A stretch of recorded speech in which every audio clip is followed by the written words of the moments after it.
our nationality has borders, but when we operate from our Christian identity, we're part of a borderless kingdom. And so it forces you to kind of think outside and transcend, this current iteration of policies. And it forces you to think about like a long-term posture towards the world that is out there, and then also the world that's come into your community.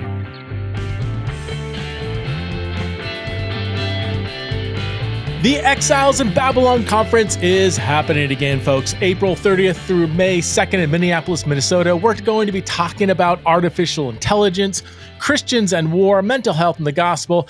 Is the Bible historically reliable, and how Christians should think about immigration? We have so many thoughtful, engaging speakers who will be at the conference. Shane Claiborne, Dan Allender, Peter Enns, Sandy Richter, and many others, including a couple leaders from World Relief who will be guiding us in the Christians and immigration session, which leads me to my guest for today's episode. Daniel Yang serves as the Senior Director of Global Mission and Church Movements for World Relief, and our conversation is all about immigration.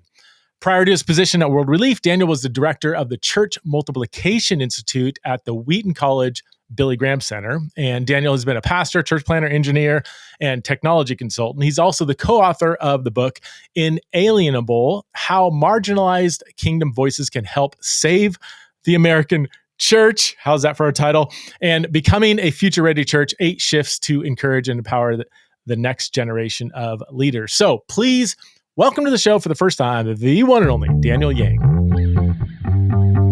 Daniel, welcome to Theology Raw. Thanks so much for coming on the show. Really appreciate it. Hey, thanks for having me, Preston. So you have been at World Relief for a couple of years. You now serve as a Senior Director of Global Mission and Church Movements for World Relief. Can you tell us more about the work that you do?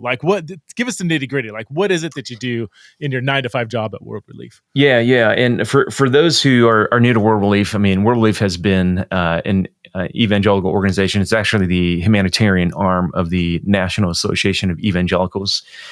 For 80 years, it has been what evangelicals have been doing around the world in terms of relief and development in places, especially in conflict zones. And so this kind of came out of a history of helping to rebuild Europe, eventually Korea, and then addressing issues like the AIDS epidemic. And then in the U.S. had been primarily doing refugee resettlement, and so working with immigrants. So one of the few, up until this year, one of the few organizations that were working alongside the government to resettle refugees.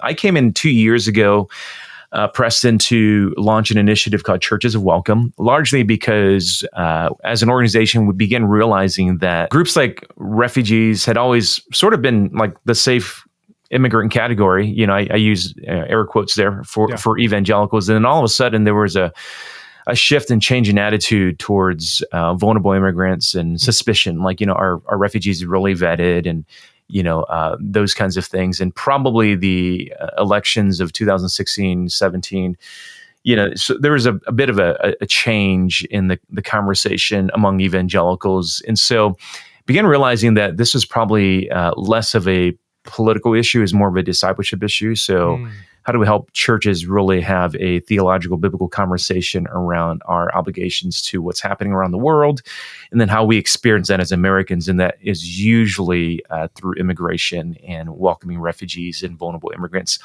So Churches of Welcome really became that vehicle where we came alongside churches and helped them to develop a discipleship journey. And then recently I've shifted in my role to really reimagine the narratives in the theological framework for how we talk about the here and there aspect, because again, what we experience as quote unquote immigration issues is actually the outer edge of what's happening in some other country where it's exploding and people are fleeing, and we're having to sort of deal with the ripple effects of that. Right. What's ironic?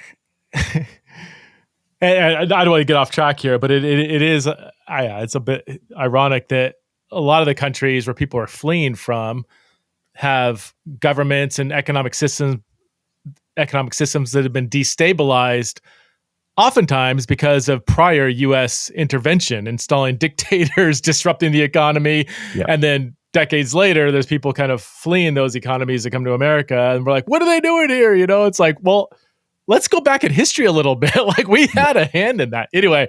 Yeah. Well, I mean, let me just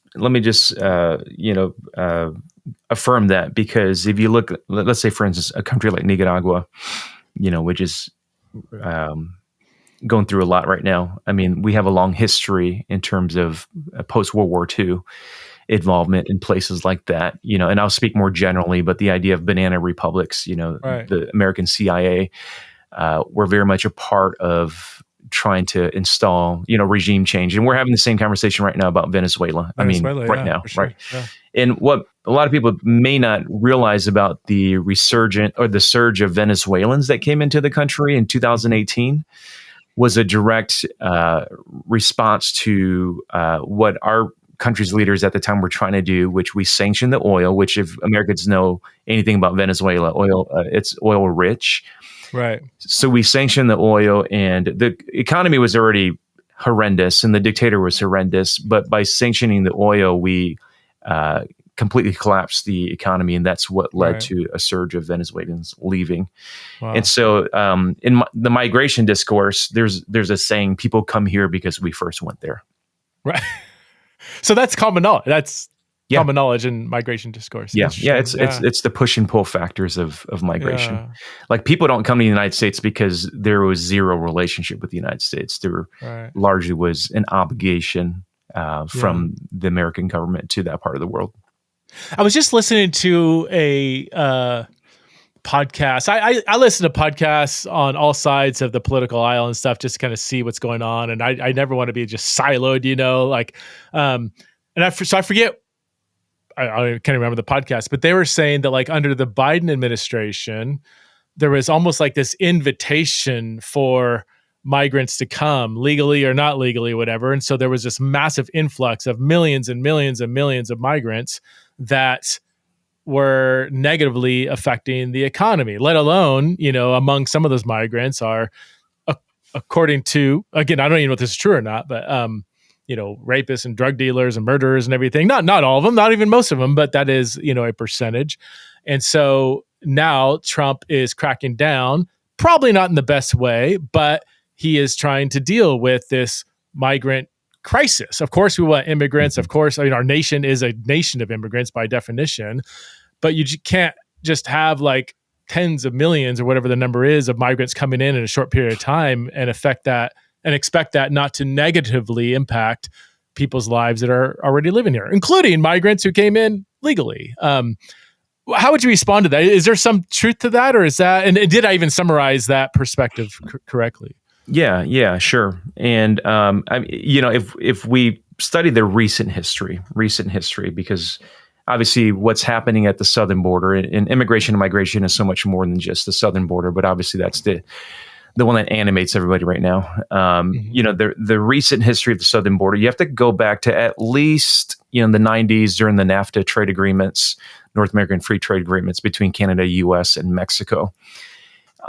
Where that was, and this was under the Clinton administration. So we can speak about both administrations, because I think it's true that neither political parties have sort of created a solution.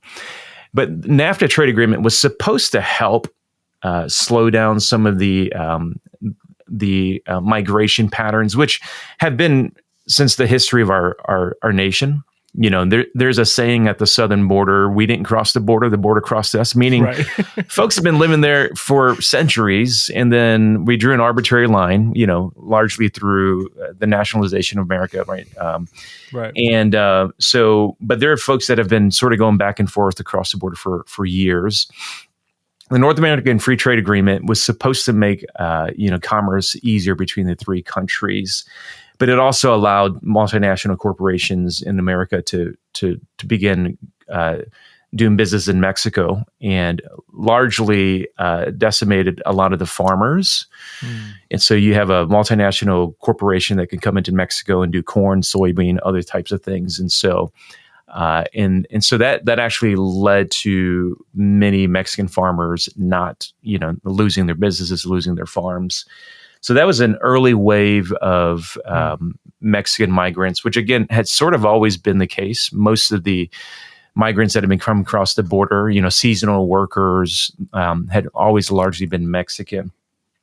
If we go back to why did that change in 2017, 2018, and went from largely Mexican to all of a sudden Venezuelan, and that goes to the point that I was making earlier before. Right. It was because the administration at the time sanctioned oil, among other things, trying to topple the dictator, which again we're doing today right now in 2025. That same dictator is still there, and so think about this. I mean, again, it was already a terrible economy, so it wasn't like it was doing well. That's mismanagement of the dictator. But inflation goes up to like 1,000% more, beyond 1,000%. Right? It costs $1, or it costs $7 to buy a banana. Right? It's just it's not sustainable. It's not livable. And so what was already a collapse became sort of a complete demise of the economy. And so many of the Venezuelans that had been going over to Colombia and other countries, obviously they looked to the north because here's the Americans trying to topple this terrible dictator, right? Mm-hmm. They must be trying to help us, right? And so the whether that was true or not true, the perception was Americans are trying to help us because they're trying to topple this terrible dictator. And so the journey began from Venezuela to the United States, which then again sort of created a pathway that others like Haitians and then Cubans who are fleeing similar situations, right? Terrible economic conditions begin. So that began happening already during the Trump #1 administration. And so that wave was already happening and it was growing. And so the Biden administration came in and basically said, we can't, in an effort to try to curb the border crossings, let's create a pathway for Cubans, Haitians, Venezuelans, and Nicaraguans to come through so that they don't essentially illegally cross the border, right? And so that's the pathway that most are talking about when they're talking about Biden let in a lot of immigrants. It was because in his mind, he was trying to solve what was happening by undocumented crossings. And it was, and it's probably certainly true that it sort of then encouraged even more people to go to the border because now they saw an administration that was friendly to this group of people. And so that encouraged even more people to come. And I don't want to spend the whole time on politics, but I do have more questions. I do want to ultimately help you to, let's get down into the church. Let's get down into theology and cultivate a Christian perspective on what's going on. Same. But, within the political arena, there's lots of stuff going on right now in real time. I mean, we're recording mid-October, so depending on when this is released, some of this might be past news. We'll see. It doesn't seem like it's really slowing down, but you live in Chicago, is that correct? Mm-hmm, that's and right now, there's massive things happening in Chicago, ICE raids, and the whole thing seems incredibly politicized. I was telling you offline that, I could watch one news channel and it's a bunch of, people burning down stuff, rioting. And then another video is ICE agents going in and zip tying children and mothers and legal, documented immigrants who have been here for decades, what's really going on? Can you give us any insight into how we should think through what's going on in Chicago? Yeah. I mean, unless it's AI, both videos that are being shown online are certainly true. There are people who are being threatened by the increased enforcement of not just ICE but Border Patrol, because there's a number of Border Patrol that have been deployed, and then also the National Guard. And so the raid that happened 2 weeks ago, as of this recording, south side of Chicago, largely Black community. The apartment complex, which I believe held around 900 people. Everyone in that apartment complex was detained for some time, including children. And so, that certainly did happen. And a large number of them, majority of them American citizens, because again, It was a largely Black and brown community, African Americans as well. And so, you have the helicopters and, folks sort of rappelling down the wall. Every apartment complex, from my understanding, was smashed in. And so very upsetting to the community members there. So that's going on. And then what you're seeing on the news right now is an ICE detention center in Broadview, which is a suburb right outside of the city. And the protesters that are showing up there range from everyday people who their families have been detained, and so the children are there to just trying to figure out what's going on with my parents, to professional organizers that are paid to really sort of stir things up, because that's certainly true. We saw that happening in places like LA, and we saw this every time there's sort of some kind of riot, or not riot, but sort of kind of demonstration. There's always vocational, paid organizers. But then you also have, pastors and clergy that, show up and, they're trying to really sort of be a presence of God there. And then you saw probably last week, earlier this week, where one of them was shot in the head with one of those pepper spray bullets or something. It wasn't a paint gun, but so I think all of that stuff is true, Preston. In my neighborhood, I live in Aurora, which is the second largest city in Illinois. We're about 40 minutes outside of downtown, 47% Hispanic. We have ICE trucks that patrol. I've lived here for almost 9 years. I've never seen this before in my life, where ICE trucks are patrolling. My wife does community outreach to our neighborhood, and last week she was having some folks over, and two of them said, we're not coming over because of the presence of ICE trucks. And so that's just the lived experience. And I mean, my neighborhood is not ground zero. We do have a large number of dreamers. And so Chicago is one of the largest population centers for dreamers, second generation. Can you explain, what dreamer is? Yeah. So dreamers are migrant children that came to the United States undocumented with their parents. Okay. But they were granted a pathway that protects them from deportation since they came here really young. And so, and there's a renewal period. And so there currently isn't a permanent pathway for all dreamers, but they can renew their dreamer status. And so many dreamers are well into their 40s right now and have been here all of their life. So virtually. So they're not U.S. citizens, but it would be illegal to deport them. Like they have. That's right. They're protected. They're protected legally to be here, even if they don't have a U.S. passport. That's right. So if they are attacked and detained and deported, that would be a federal offense, right? I mean, that would be. Be. I don't know if it would be a federal offense, but I mean, it would not be lawful, for them to be detained.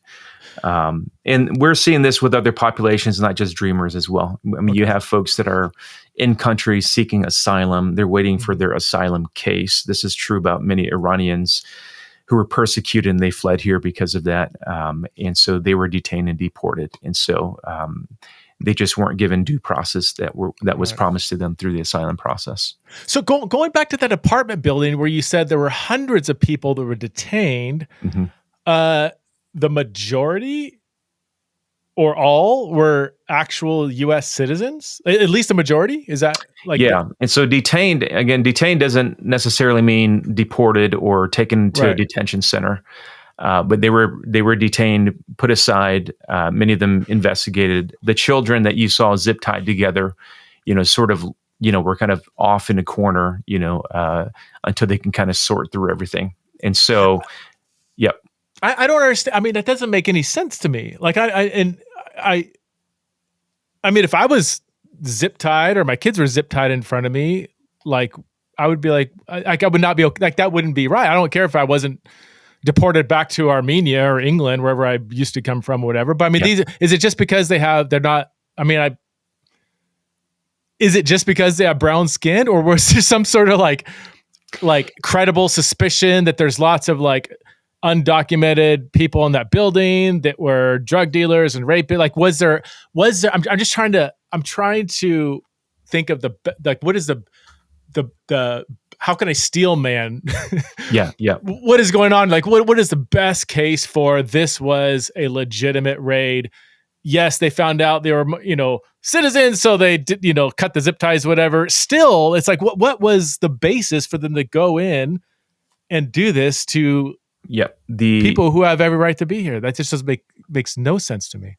That particular mission was they were looking for Venezuelan gang members that they believed were living in that apartment complex. And so, again, I don't have any insight as to why the operation unfolded the way that it did. But it apparently looked like it was sort of like, blitz them all and then triage through the different groups of people afterwards. So did they get the gang members? Are they gone? Did they arrest? I'm sure they had apprehended. Yeah, they haven't released names or anything like that. I'm sure they apprehended numbers of people that they had intended to apprehend. So, yeah. What? You're being very diplomatic. Tell me what's going on. Like when you talk about this, we don't. So I mean, I don't know all the statuses of the people that were detained. Right. I mean, that's not public information. They don't. Sure. There isn't like out of the 900 people that were handcuffed. Here are the, like, I don't have access to that information. And so the community members who lived in that apartment complex, they don't have access to who were eventually detained and eventually are going to be deported. So there is some database out there that's really sort of behind all of this, and none of us have access to that database. Okay. So we really don't know what percentage were part of a Venezuelan gang, or how many were U.S. citizens have been here for generations, how many were dreamers, how many were seeking asylum. Like we don't know the specifics on. Yeah, we don't know the quote unquote undocumented population that was sort of certainly detained or facing deportation. We do know the American citizens who were detained and sort of apprehended that day and released because they're very vocal. They were very vocal about it. So, well, I would be. yeah, certainly. I'm a citizen. Certainly. Yeah, and Americans are all migrants. I don't care what color your skin is. You are a migrant on some level, unless you're Native American, I guess. But I share that, because as a person who lives in these kinds of communities, like I'm sharing this with you, Preston, as sort of a citizen. These are community members. My kids go to a school where there's a large number of the kids' parents who are undocumented, and so this is sort of ground level, like what people are feeling. I texted my school superintendent the other day and say, hey, what's our plan for when somebody in our school, their parents get detained? And so, it is the lived experience. I think as an organization, World Relief, we're asking the question, like, the church can't solve the politics. I think the church can be a voice. The church can, but there's a sense in which maybe the politics don't want to be solved, because there were opportunities last year. There was a border bill that was proposed last year that was not voted on that could have potentially resolved some of the stuff that we're seeing happen today. But where can the church be present? And I think that's probably top of mind for me, is like, amid all that's happening, where can the church be present? So that's certainly the conversation we're trying to advance. So as you probably know, I talk a lot about health on this podcast, and one major area of health is your sleep. And the quality of your sleep is directly impacted by the quality of what you're sleeping on, even the kinds of sheets you use. This is why I recently switched over to Boll & Branch sheets. Probably like many of you, I heard about Boll & Branch from ads on other podcasts, and I wondered what all the hype was. So I tried them out, and I must say they are noticeably different. Boll & Branch's sheets are made with the finest 100% organic cotton in a soft, breathable, durable weave. They are so comfortable, and the more you wash them, the softer they get, and the more comfortable they get. Now, the biggest test for me is the breathability of sheets. I tend to sleep really hot, like sweaty hot. And I recently found out that this is actually not good. You shouldn't be sleeping in a pool of sweat. It's not good for the quality of your sleep. With Bull and Branch, I no longer do. Their sheets are super breathable. And because of Bull and Branch's high quality cotton, their sheets actually last longer and get comfier over time. So feel the difference that an extraordinary night's sleep can make with Bull and Branch. Get 20% off plus free shipping on your first set of sheets at bullandbranch.com/TITR. That's Bull and Branch, BOLLANDBRANCH. Make sure I spell that right. Bullandbranch.com/TITR to save 20% off and unlock free shipping. Exclusions apply. Okay, I'm turning 50 years old next year. I can't believe it. And I'm already feeling the effects of aging. I mean, our bodies simply make less energy as we get older, but now you can help recharge the batteries of your cells by taking MitoPure's longevity gummies, which transform cellular damage into energy by delivering 6 times more urolithium A than a glass of pomegranate juice. MitoPure is the only urolithium A supplement on the market clinically proven to target the effects of age-related cellular decline. And now you can take this powerful supplement in gummy form. That's right, the first ever longevity gummies powered by MitoPure make it easier to put energy into your day. The longevity gummies will increase your sustained energy, boost muscle endurance, and support faster recovery after exercise. If you want to stay strong and energized now as you age, then you have to try these MitoPure gummies. And my friends over at Timeline are offering my listeners a free sample of the new MitoPure gummies. Just head over to timeline.com/theology gummies to get started. That's timeline.com/theology gummies. Your cells will thank you. So let's shift gears a little bit. Let's get out of the political realm a little bit and follow your lead in trying to maybe steer people from just, scrolling Twitter and Instagram and getting all upset and everything at the images they're seeing. Like, how can Christians productively and Christianly respond to the immigration, call it a crisis, or let's just say the immigration things that are happening right now? Yeah. What does that look like?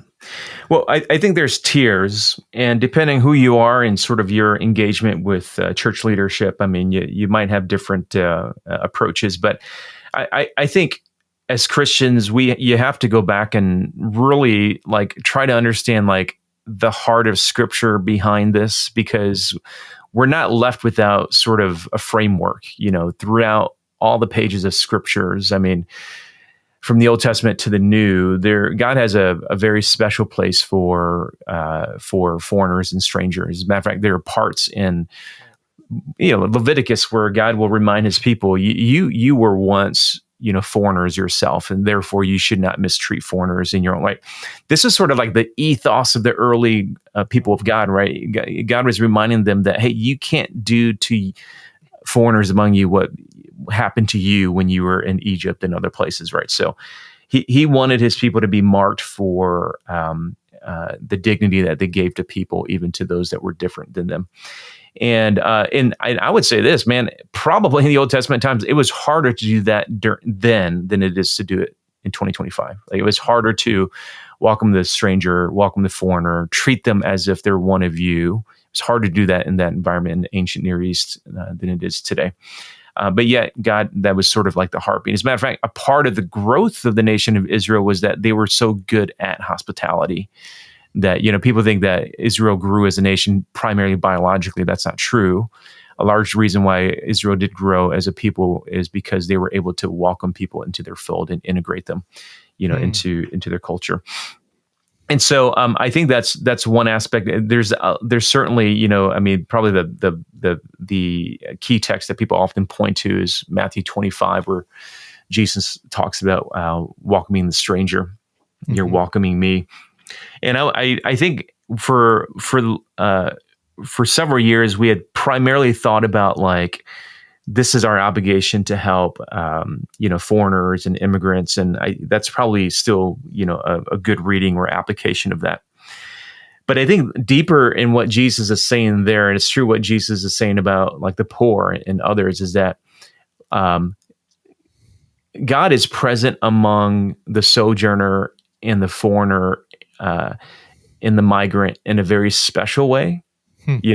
just like he's present among the poor in a very special way. Mm-hmm. He is present among the weak in a very special way. And so I think we have to ask and we have to grapple with that. Like, how is it that, there's 123 million displaced people today? That's 1 in 70 people. I mean, that's a huge chunk of humanity that have had to leave home because of war, catastrophe, persecution, something like that. And Jesus is present among them in a very special way. And so I think there is a deep, like, we have to ask ourselves, what's our obligation to the displaced? What's our obligation to the foreigner and the sojourner? And how do we honor and find the dignity of God in them? And so I think there's some theological pinnings that we have to really dig deep into, because if we don't, then we sort of kind of revert to not our theological identity. We primarily revert to our national identity or our ethnic identity to try to solve for some of this. And although those things really are important, our deeper identity obviously is biblical and theological.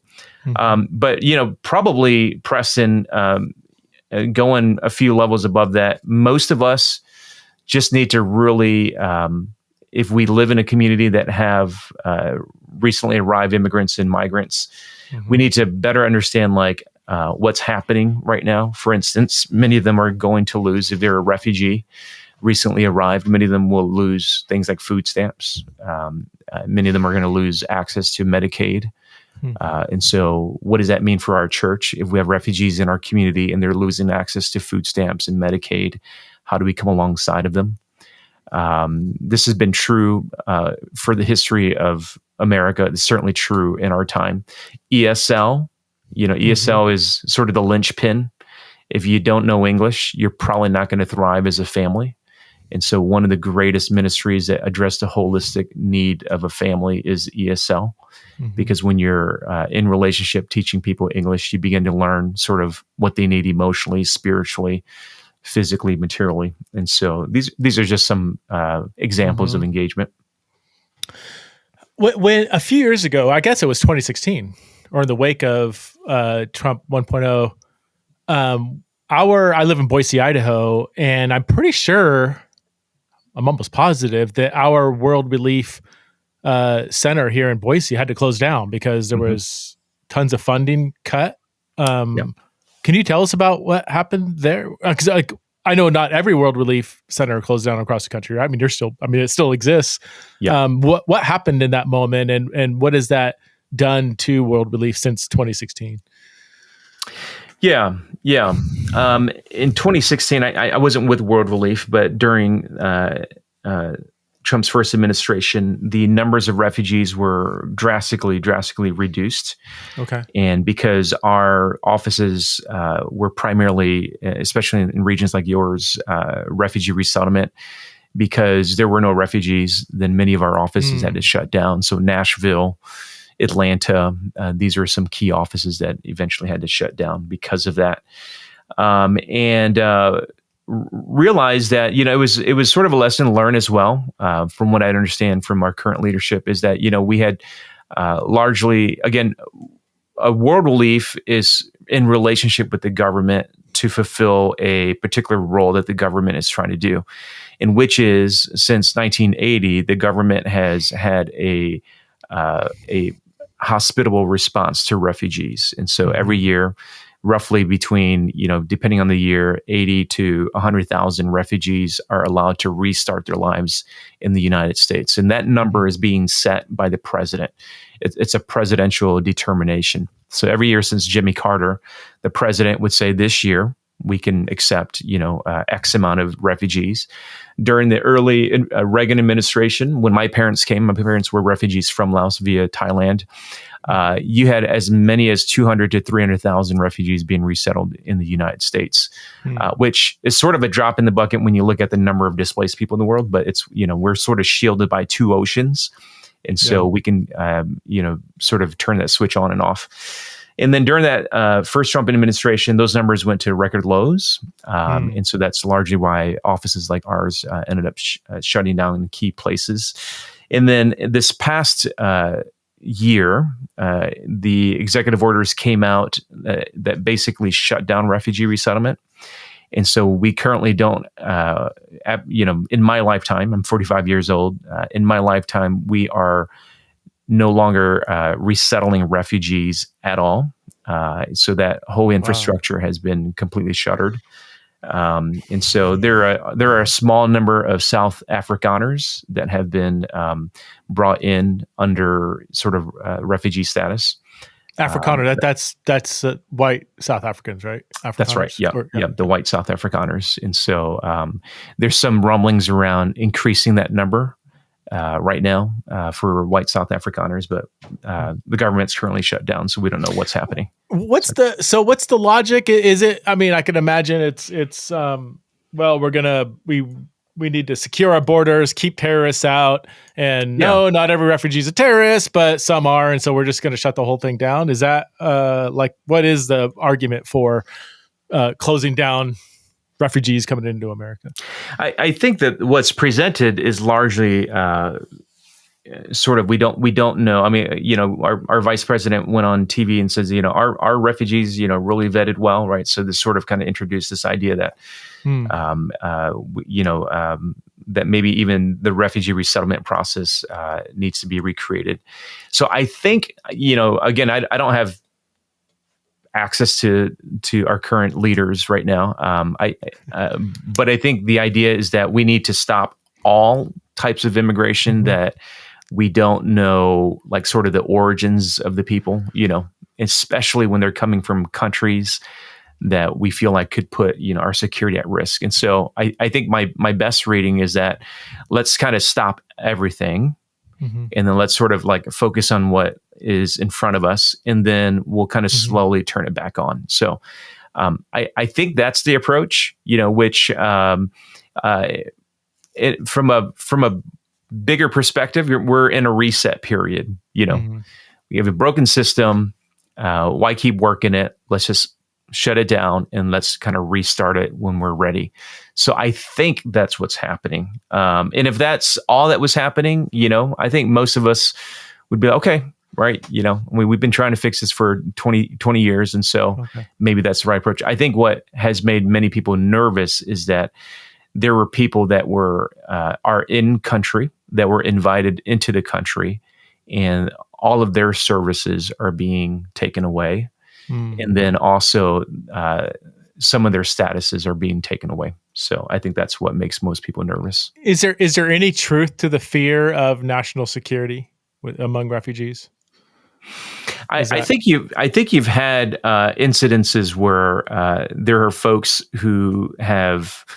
I'm trying to remember. There was was it in Tulsa? There are a few incidences where there were some that had come in through either the asylum process, and that there were some incidences there. I don't think you can sort of project that and say that means that refugees are an unsafe population, because they're not vetted just through our American system. They're vetted through the UN. Refugee is a very particular status that's designated onto a group of people. That's not just an American standard, but it's a UN standard. And so I think largely, is it bulletproof? I don't know, but I don't think it is the majority experience, Yeah. We have several friends that are whose families came in under refugee status from primarily like East Africa. And it had like years of waiting in camps in Tanzania and other countries to get in. It was not, and even sometimes like some of their family members were allowed, some weren't, or at least some stayed behind. Like it seemed like a pretty vetted process to me. That was a decade and a half ago, but and I think the issue is sort of there's two layers to this. What's the church's obligation, and then what's sort of our obligation as Americans. But speaking from the church's obligation, we may or may not be able to contribute to fixing like the policy issues. I think we can. We have an advocacy arm, and we think it's important for churches to be in the civic spaces and to speak into those things, to not be silent. I think that is our Romans 13 obligation, in addition to other things, is to be able to speak into policy. But I think the church should be concerned about what's happening in South Sudan today, where many of those people will never, ever breach our borders, but it is the largest conflict in the world today, 10 million people are displaced, and that continues to grow. And South Sudan is an area where the U.S. has been present before. It's so we have to ask ourselves, like, especially if we're Great Commission Christians, what does it mean to bring healing? What does it mean to be present in those spaces? The Democratic Republic of Congo, we receive a lot of refugees from the DRC. And that's a conflict that many Americans don't know about, but it's very similar to what happened in Rwanda.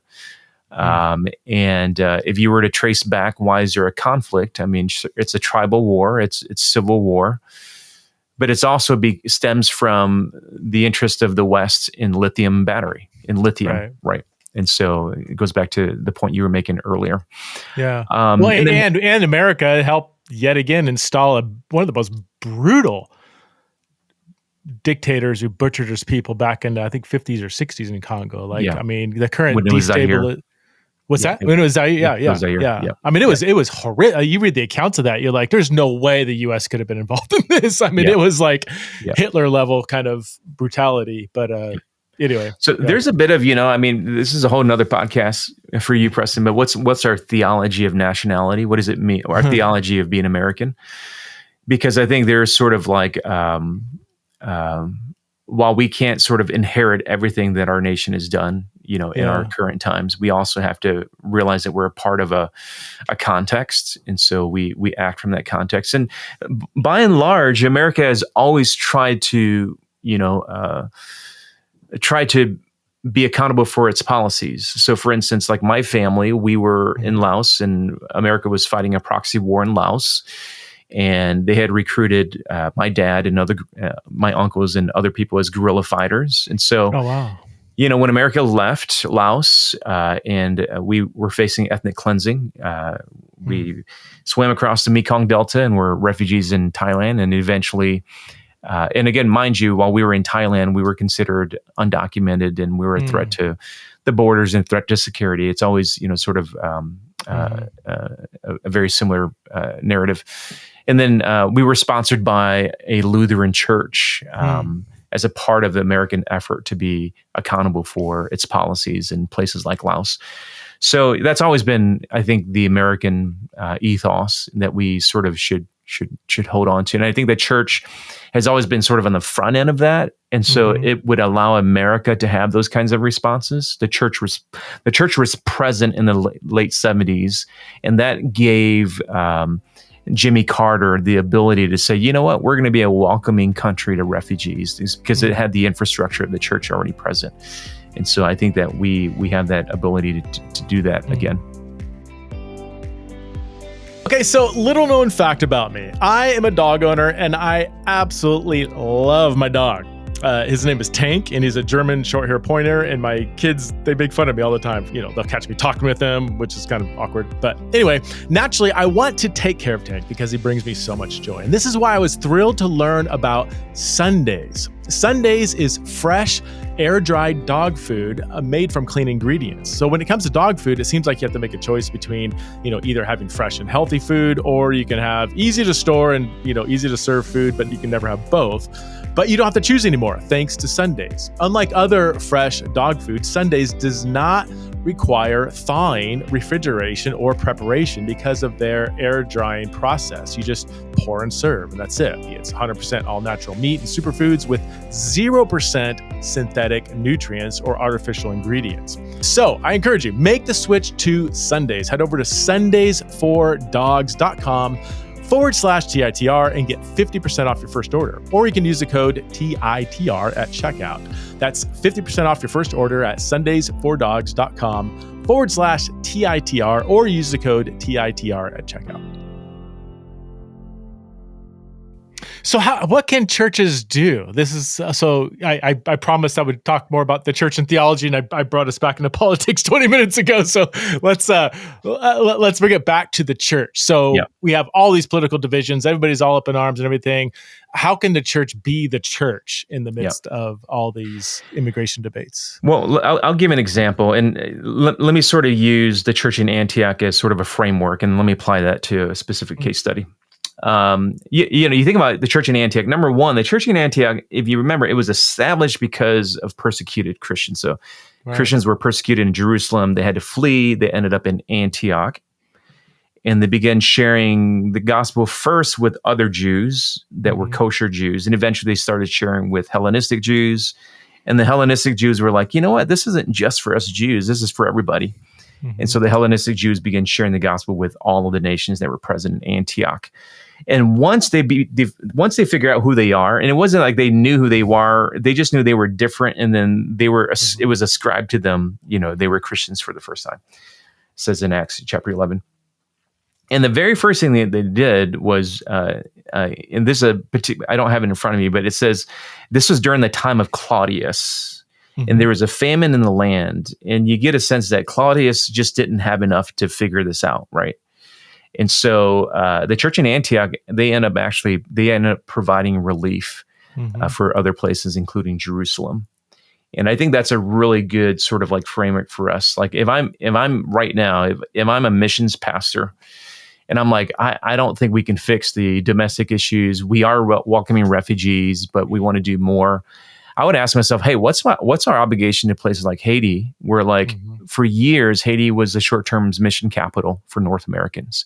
We would send youth groups there. We would do tons of development there. And Haiti is probably at its worst today.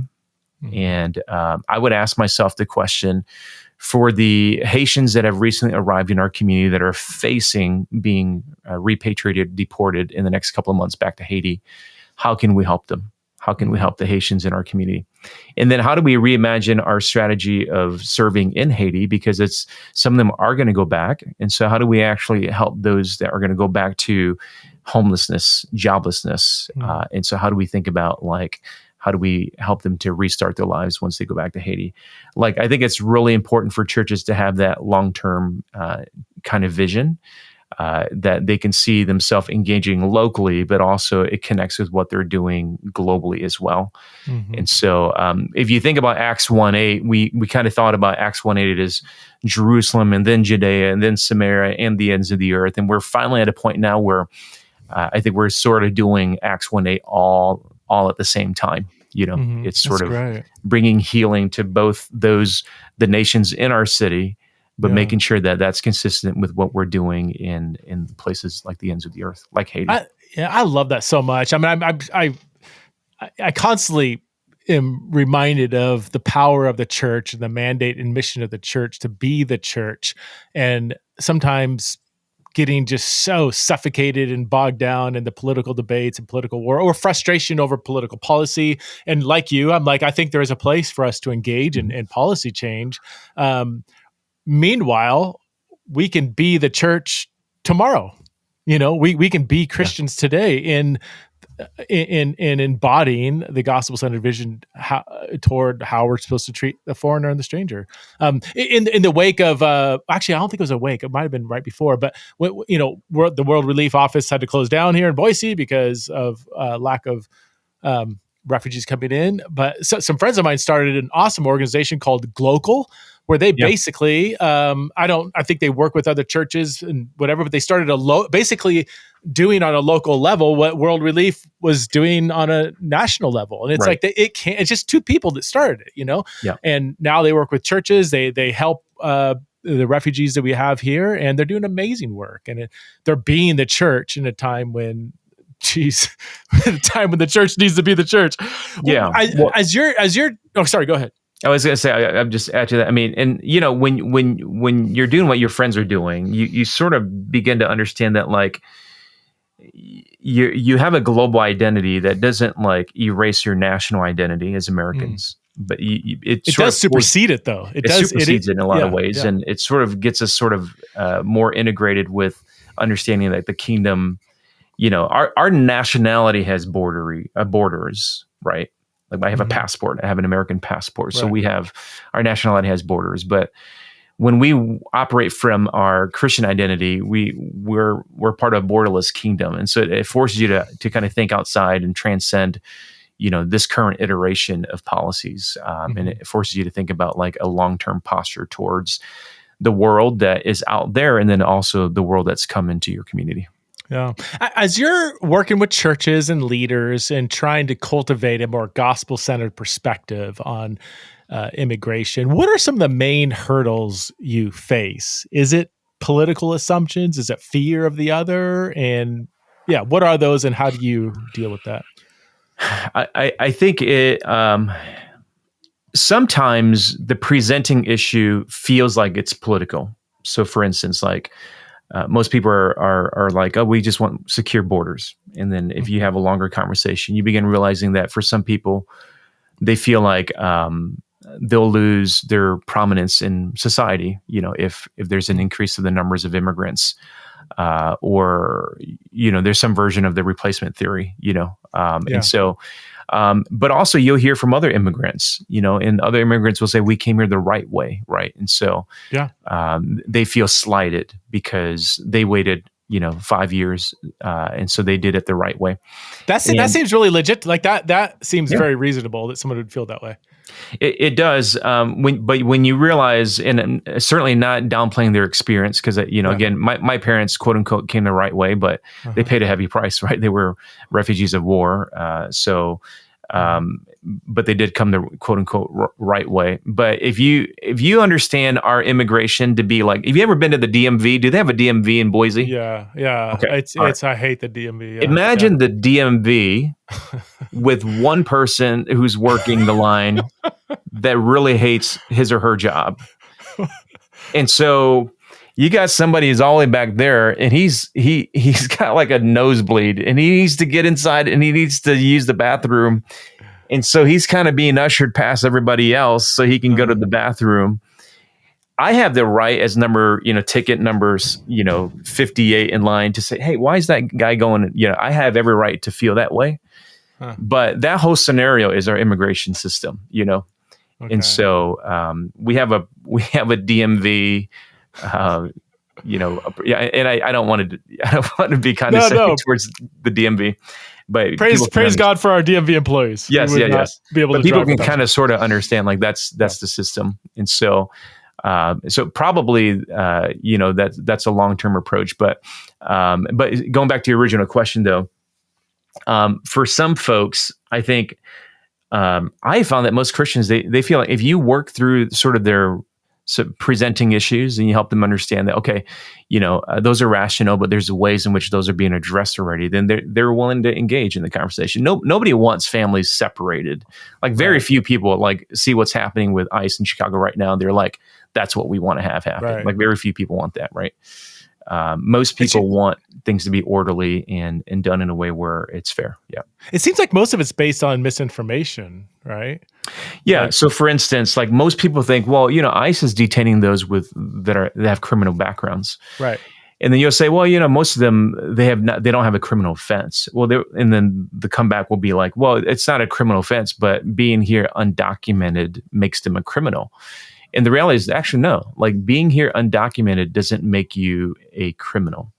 Not having documentation might be a civil offense, but it is not a criminal offense. So legally and in layman's terms, being undocumented is not criminality. So 70% of those that have been detained since the executive orders are not criminal. They don't have a criminal offense. So case in point, our president was convicted on civil offenses, but not criminal offenses. So he technically is not a criminal because he doesn't have a criminal offense that was convicted. Okay. So that's true about a lot of the 70% that are being detained. So, but if you don't know that, then you can kind of latch onto the idea that like everybody's a criminal because they're here undocumented, and that's just not true. Technically, in layman's terms, that's not true. Do we know about how many undocumented immigrants would fit into the category of being dangerous to society, or the rapists, drug dealers, murderers and stuff. Do we have? Is there actual indisputable data on? Is that a high percentage, low percentage, tiny percentage? I don't have the information offhand, but the only way that you would probably be able to know that is if they had created some kind of offense in country, right? Where we're tracking that in country. I'm sure it might be possible to try to track those offenses outside of the country, but I'd imagine our country doesn't have access to all those records. Every study that I've either read parts of or come across, and not a ton, so please, I invite everybody, fact check me on this. Make sure you do good fact checking.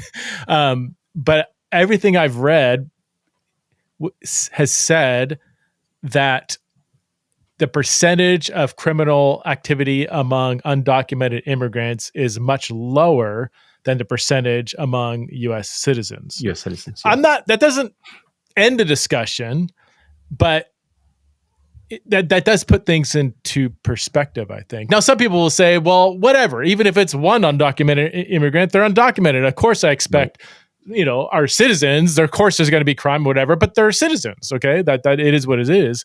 Yeah. So the percentage difference doesn't really matter. I was like, well, okay. I do think there is a fear among some people that, a huge percentage of undocumented immigrants are just rushing in because they can't wait to pillage and burn down the place and do this. And I just think that perception, I think, is just factually wrong. But again, invite people to fact check me on this. I'm going to get some emails from that one, I'm sure. But well, and I think the larger point there is that there are many narratives that are circulating, and all of them probably have truth to it. As followers of Jesus, we should work hard to look at the person in front of us. And if you're in a community that has immigrants and migrants, and they are especially fearful in this current moment that we're in October 2025, I think we all should give them sort of the benefit of the doubt and ask, why are you fearful? Or, if they're a recent refugee, what's going to happen when you lose Medicaid, right? Because that's a question you can ask somebody, and you're not having to worry about whether or not they're going to rape and pillage, your community, because you just know their kids go to school with your kids, and they're going to lose Medicaid. And most Christians, I don't think if you're only looking at the social media headlines, you're actually not practically thinking about, you have kids in your community that are losing access to food right now because of recent executive orders and legislation that's going to remove some of those. And so what's your obligation to those that are already here that have permanent status? We're talking about refugees that live in the United States are given permanent status. They're never leaving if they don't want to, right? And so secondly is for those who have come here to seeking asylum, which is a large number of people, and they're in our communities because they're fearful because they're going to face deportation. I think it's important for us to ask the question, hey, whether you're here for the next 3 weeks, 3 months, 3 years, 30 years, how can I help you feel like you have maintained your dignity during this time where there's an increased fear around your status? And as you're waiting for, to figure out your future, how can we come alongside of you? And I think those are, things that churches shouldn't shy away from. Right. Sometimes we will use a national narrative to abdicate a local responsibility. And that's what the Pharisees did. They took an understanding of the law, let's say the Sabbath, and they're like, I'm not helping those poor people over there because that requires me working on Saturday, right? Jesus goes in and says, you would help your ox. Why wouldn't you, right? Yeah. And so we got to be careful not to take these grand narratives and use them as an excuse to abdicate our responsibility to love those around us. That's a great word, Ben. 2 final questions. First of all, what resources would you recommend? Books, articles for people that want to read more? I know you've written a couple. You can advertise those if you want, or if there's others you can think of. Yeah, we have a discipleship journey for churches. You can go to churchesofwelcome.com, churchesofwelcome.com. It's what World Relief has produced to help churches think through this biblically, theologically, and also, mind you, evangelistically, because we do think this is an opportunity to share the gospel of Jesus with the world's most vulnerable. And then certainly Welcome the Stranger is sort of our key resource where we have developed sort of the theological framework. And then a lot of the nuances of the different types of immigrants, like that book does a really good job. Because a lot of times people come to this conversation and they're a little bit embarrassed. Like, I don't know the difference between an immigrant and a refugee. And we're like, don't be embarrassed. Like, we want to be here to help you. Welcome the Stranger helps you do that.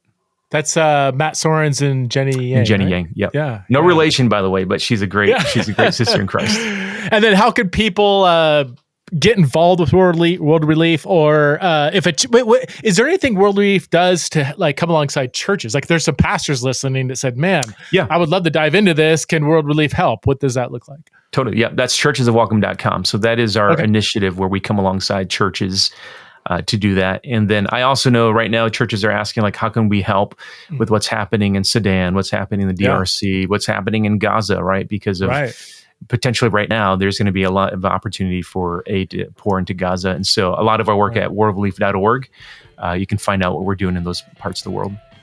Fantastic. Daniel, thank you so much for being a guest. Learned a ton. You, love your posture. And thanks for guiding us in this really,